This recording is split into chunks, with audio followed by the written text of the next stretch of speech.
माझ्या शाळेतल्या आठवणी. ही आवडते मज मनापासून शाळा, लाविते लळा जशी माऊली बाळा. आचार्य अत्रे यांनी शाळेचं केलेलं हे सार्थ वर्णन. प्रत्येक मुलाच्या जीवनात जितकं महत्त्व आईला तितकंच महत्त्व शाळेला. शाळा ही विद्यार्थ्यांची आईच. विद्यार्थीरूपी मातीच्या गोळ्याला आकार देण्याचं काम करून शाळा त्याचं सुंदर शिल्प घडवते. प्राथमिक शाळेतले दिवस आपल्या आयुष्याचा मजबूत पाया घालतात. पाया दिसत नाही, पण तो जेवढा मजबूत असतो तेवढी इमारत मजबूत असते. अनेक संकटांना तोंड देऊनही ती ताठ मानेनं उभी राहते. माझ्या मित्रांसह माझ्या आयुष्याचा अगदी मजबूत पाया माझ्या प्राथमिक शाळेनं घातला आहे. माझ्या प्राथमिक शालेय जीवनाला आज 50 वर्षाहून अधिक कालावधी लोटला आहे, पण आजही ते दिवस अगदी स्वच्छपणे आठवतात. नाशिक शिर्डी राज्य उपमार्गावरती शाहीर वर्दी परशुरामाची आणि राजे भोसल्यांची म्हणून प्रसिद्ध असलेल्या वावी या छोट्याशा गावी माझं प्राथमिक आणि माध्यमिक शिक्षण झालं. आमच्या गावी त्यावेळी प्राथमिक शाळा नंबर 1 मुलं आणि प्राथमिक शाळा नंबर 2 मुली अशा 2 प्राथमिक शाळा होत्या. आमच्या मुलांची संख्या जास्त असल्यामुळं इयत्ता 1ली आणि 2रीचे वर्ग राजे भोसल्यांच्या वाड्यात भरत असत. त्यामुळं आमचं 1ली आणि 2रीचं शिक्षण राजेशाही थाटात झालं असं म्हणायला हरकत नाही. शेणामातीनं वर्गखोली सारवण्याचा धडा आम्ही तिथं गिरवला. त्याच वास्तूतून कवी ग. पाटील यांची देवा तुझे किती सुंदर आकाश अतिशय सुंदर कविता सामूहिक स्वरामध्ये गायल्याची आठवण आजही अगदी ताजी आहे.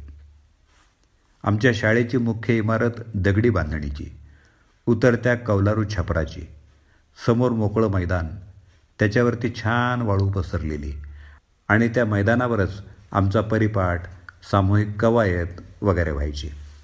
मैदानाच्या आणि शालेय इमारतीच्या चोहोबाजूनी शेती होती. दर मंगळवारी आम्हाला या शेतीत शेतीकामाचं जीवन शिक्षण दिलं जाई. हा शेतीकामाचा अनुभव आम्ही अतिशय आनंदानं घेत असू. संपूर्ण शाळेच्या परिसराला दगडी कंपाऊंड आणि आतल्या बाजूनं चिंचेची झाडं होती. शाळेचा परिसर अतिशय हिरवागार, निसर्गरम्य, नयनरम्य वाटे. परिसराच्या एका कोपऱ्यात विहीरसुद्धा होती. तिच्या पाण्याचा वापर मुलांना पिण्यासाठी आणि शेतीतल्या पिकांसाठी केला जाई. इयत्ता 1ली आणि 2री या 3 वर्षासाठी. तुम्ही म्हणाल 3 वर्ष कशी? अहो, मी 2रीला नापास झालो होतो. तर इयत्ता 1ली आणि 2री या 3 वर्षासाठी आम्हाला कुंभार गुरुजी नावाचे एक वयस्कर गुरुजी होते. ते आमच्या काकांचे मित्र असल्यामुळं मला चांगले ओळखायचे, पण ही ओळख ते शिक्षक म्हणून वर्गात कधीही दाखवत नसत. अभ्यास केला नाही किंवा चुकलो की ते मला आणि इतर मुलांनाही यथेच्छ बदडायचे. त्यामुळं सुरुवातीला शाळेची भीती वाटायची. दुपारच्या सुट्टीतल्या जेवणानंतर ते आम्हाला अभ्यास देऊन डोक्यावरची काळी टोपी टेबलावर काढून ठेवून खुर्चीत झोपायची. तेव्हा अशोक नावाचा एक खोडकर विद्यार्थी त्यांच्या शेंडीला हळूच दोरी बांधून ती टेबलाच्या पायाला बांधायचा आणि सगळ्या मुलांना त्याचं नाव गुरुजींना न सांगण्यासाठी दम द्यायचा.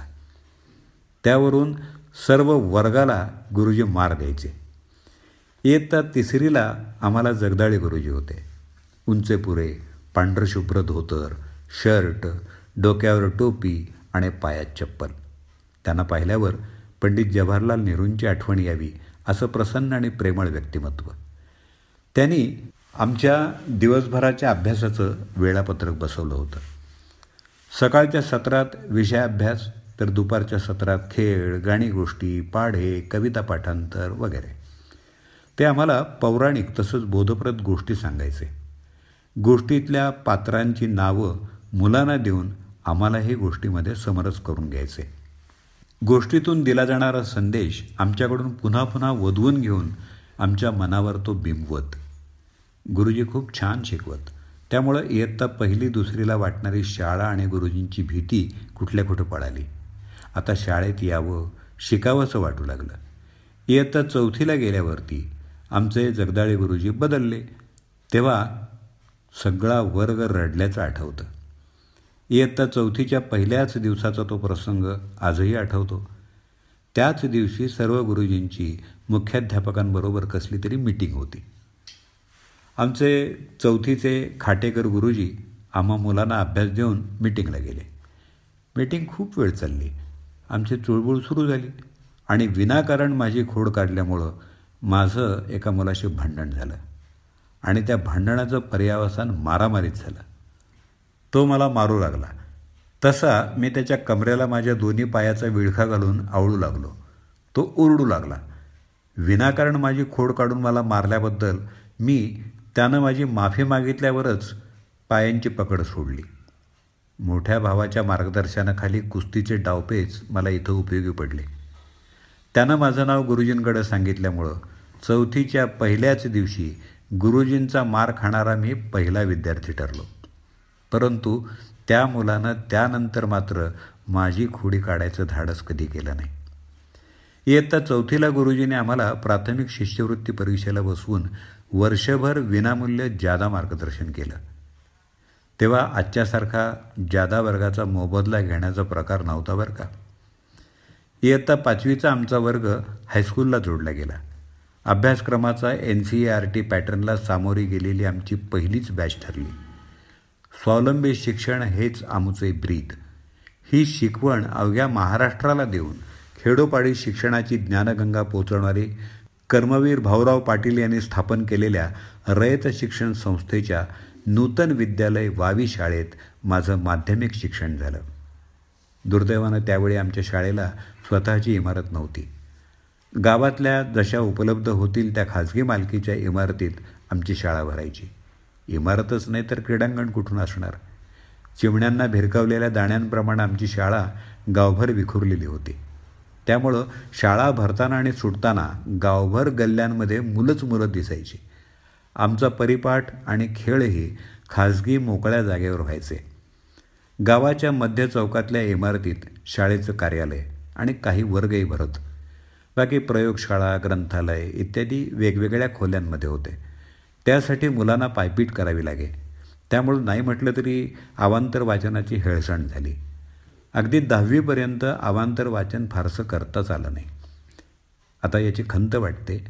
पायाभूत सुविधा जरी आमच्या शाळेत नव्हत्या तरी मनापासून आणि तळमळीनं शिकवणारे शिक्षक आम्हाला लाभले. त्यांचं जीवनतत्वच मुळी विद्यार्थ्यांसाठी जीवन असं असल्यामुळं आमच्या शंका, प्रश्न, अडचणी सोडवण्यासाठी ते सदैव उपलब्ध असत. आजच्यासारखे त्यावेळी शिक्षक खाजगी कोचिंग क्लास घेत नसत. त्यामुळं आमचे शिक्षक आमच्यासाठी सदैव वेळ देत. त्यामुळं आमचा अभ्यास आणि संस्काराचा मजबूत पाया भरला गेला. आमचे प्राचार्य वाघ सर एक देव माणूस होते. दुष्काळग्रस्त भागातल्या आणि गावाच्या आजूबाजूच्या खेड्यातून येणाऱ्या मुलांच्या अडीअडचणी ते आपुलकीनं समजावून घेऊन सोडवत. हायस्कूलमधला इयत्ता 5वीचा पहिला दिवस मला आजही लख्ख आठवतो. हायस्कूलमध्ये प्रत्येक विषयाला स्वतंत्र शिक्षक, मुलं मुली एकत्र, बसायला बेंच, इन्शर्ट केलेला गणवेश, लिहायला शाईचा पेन. प्राथमिक शाळेत इयत्ता 4थीपर्यंत पेन्सिल सक्तीची होती आणि या सगळ्या बदलाचं आम्हाला विशेष अप्रूप वाटे. मी पहिल्याच दिवशी नवीन शाईचा पेन आणि शाईची दौत घेऊन शाळेत गेलो. प्रत्येक तासानंतर मी पेनमधली शाई किती कमी झाली हे पाहून पेनमध्ये शाई टाकत असे. कारण पुढच्या तासाला लिहिता लिहिता मध्ये शाई संपेल की काय अशी भीती मला वाटायची. 4था तास सुरू होण्यापूर्वी अशीच शाई भरत असताना शेजारच्या मुलाच्या धक्क्यानं शाईची बाटली सांडून माझ्या शर्टवरच पडली. पहिल्याच दिवशी गणवेशातला माझा पांढरा शर्ट निळा झाला. याच वर्गातली अजून एक आठवण. आम्हाला गणित शिकवणारे पारीख सर अतिशय कडक शिस्तीचे. एखादं गणित प्रत्येक मुलाला आलंच पाहिजे असा त्यांचा कटाक्ष. असंच एक दिवस पुन्हा पुन्हा सांगूनही एक गणित गायकवाड नावाच्या मुलीला काही जमेना.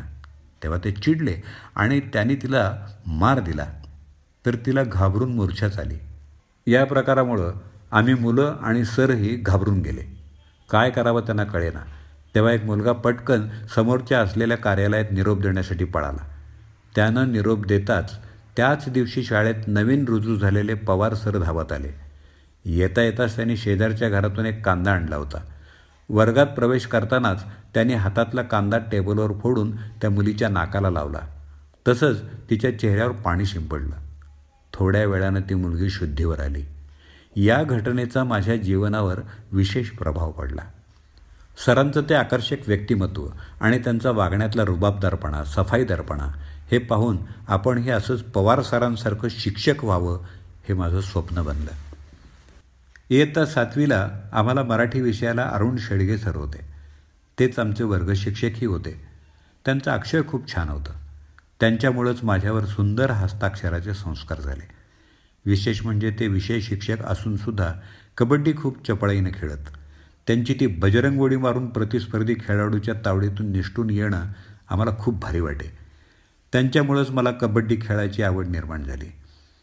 इयत्ता 8वीला आम्हाला मराठीला परदेशी सर होते. ते मराठी खूप छान शिकवायचे. कविता भावानुरूप गाऊन दाखवायचे.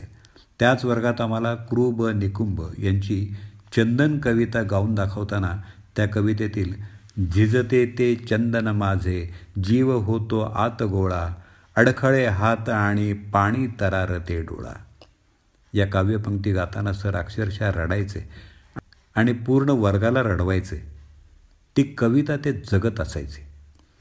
आम्हाला ते त्यांच्या किंवा ऑफ तासाला ऐतिहासिक घटना रंगून रंगून सांगत आणि आम्हा मुलांना अगदी मंत्रमुग्ध करत असत. इयत्ता 9वीला आम्हाला गणित आणि विज्ञान दोन्ही विषय शिकवायला नवीन भावसार सर आले. त्यांनी माझ्या अक्षराचं कौतुक करून स्टाफरूममधल्या त्यांच्या कपाटावर चिकटवण्यासाठी नामपट्टी म्हणजे नेमप्लेट तयार करून घेतल्याचा मला खूप अभिमान वाटायचा. मला इथे एक गोष्ट सांगावीशी वाटते, ती म्हणजे इयत्ता 10वीला आम्हाला इंग्रजी शिकवायला 3 शिक्षक होते. गद्य, पद्य आणि व्याकरण. प्रत्येक सर आम्हाला स्वतंत्र शिकवत. त्याचं कारण तेव्हा नाही समजलं, पण मी जेव्हा शिक्षक झालो तेव्हा नक्कीच समजलं. हायस्कूलमध्ये असतानाच्या स्वातंत्र्यदिन आणि प्रजासत्ताक दिनाच्या विशेष आठवणी माझ्या मनात आहेत. हे दोन्ही कार्यक्रम आम्ही गल्लीत साजरे करत असू. शाळेचं ध्वजवंदन झालं की त्याच जागेवर पीछे मुड असं करून शाळेच्या कार्यालयासमोरच्या पोलीस कार्यालयातल्या ध्वजवंदनाला आम्ही जात असू. तिथून मग प्रभात फेरीनं जाऊन ग्रामपंचायत कार्यालयाचं ध्वजवंदन करून पोलीस परेड पाहण्यासाठी पोलीस ग्राउंडवर जात असू. तिथं हायस्कूल आणि प्राथमिक शाळेतले विद्यार्थी एकत्र यायचे. त्या शिस्तबद्ध परेड आणि प्रमुख पाहुण्यांच्या संदेशानंतर ग्रामपंचायतीमार्फत सर्व उपस्थित विद्यार्थ्यांना 2 गोळ्या दिल्या जात. त्या 2 गोळ्यांसाठी शाळेत अनियमित येणारे विद्यार्थीही त्या दिवशी आवर्जून शाळेत उपस्थित राहत. आमची शाळा महाराष्ट्रातल्या सर्वात मोठ्या शिक्षण संस्थेची असल्यानं दरवर्षी शिक्षकांच्या बदल्या होत. त्यांचा निरोप समारंभाचा कार्यक्रम होई. त्यांचे ऋणनिर्देश करताना नकळत आमच्यावर वक्तृत्वाचे संस्कार होत. आमच्या वर्गात एक विठ्ठल नावाचा मुलगा होता. अगदी स्वच्छ आणि टापटीप राहायचा. त्याच्या वडिलांची लग्नात वाद्य वाजवण्याची पार्टी होती. त्यामुळं दादा कोंडकेंची सिनेमातली सगळी गाणी त्याला पाठ होती. ऑफ तासाला हमखास त्याची गाणी आम्हाला ऐकायला मिळायची. आमच्या शाळेचा महेंद्र कपूरच होता तो. दुर्दैवानं 10वीनंतर तो पुढं शिकला नाही याचं वाईट वाटतं. अनिल, संजय, सुंदरलाल, म्हाळू, दिलीप असे आम्ही 4-5 मित्र वार्षिक परीक्षेच्या आधी 2 महिने गावात रूम घेऊन एकत्र अभ्यास करत असू. अनिल आमचा सर्वांचा मार्गदर्शक होता. तो आमच्या अभ्यासातल्या अडचणी सोडवत असे. त्यानिमित्तानं आमचे आपसात कौटुंबिक जिव्हाळ्याचे संबंध निर्माण झाले. आमची मैत्री दृढ झाली. 1978 साली महाराष्ट्रभर दुष्काळ पडला. जित्रांब जगवण्यासाठी घराघरातील काही सदस्य त्यांना घेऊन अन्न, पाणी, चारा, रोजगाराच्या शोधात गावोगाव परागंदा झाली. माझे आईवडील ही जनावरं आणि लहान भावंडांना घेऊन परगावी गेले. त्यावेळी मी माझ्या 4थीत असणाऱ्या बहिणीसह 2 वर्ष गावी राहून शाळेत जात होतो. त्या 2 वर्षात मला खऱ्या अर्थानं संस्थेच्या स्वावलंबी शिक्षण हेच आमचे ब्रीद या ब्रीदवाक्याचा अर्थ कळाला.